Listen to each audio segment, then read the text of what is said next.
আসসালামু আলাইকুম। আমি মোহাম্মদ মেহেদি হাসান।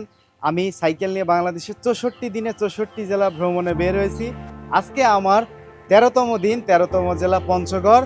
তো আমি এখন আছি বাংলাদেশের সর্ব উত্তরের জেলা পঞ্চগড় এবং তেঁতুলিয়া উপজেলা 0 পয়েন্টে।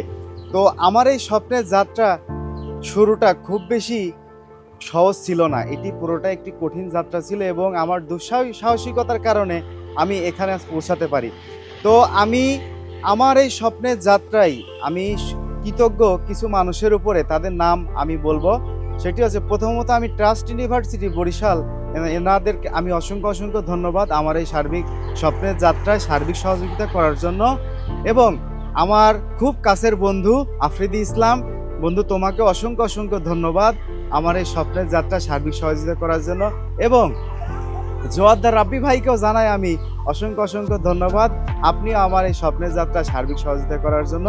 এবং কি এর পাশাপাশি কুষ্টিয়াতে কিছু ব্যক্তিগত মালিকানা প্রতিষ্ঠান আছে, তাদেরকেও জানাই অসংখ্য অসংখ্য ধন্যবাদ, যেমন দি কেক স্ট্যান্ড কুষ্টিয়া ব্রাঞ্চ, আপনাদেরকেও জানাই অসংখ্য অসংখ্য ধন্যবাদ।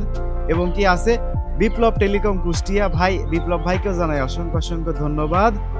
এবং কি মিঠু টেলিকম কুষ্টিয়া, তাদেরকে জানাই ধন্যবাদ।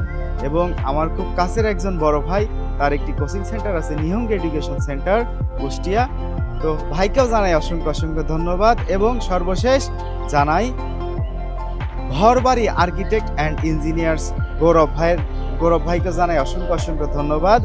এবং আমাদের খুব এলাকার খুব কাছের একজন বড় ভাই মীর বোরহান ভাই, তার একটি প্রতিষ্ঠান আছে ক্রিয়েটিভ আর্কিটেক্ট অ্যান্ড কনস্ট্রাকশন, তাকেও জানাই অসংখ্য অসংখ্য ধন্যবাদ।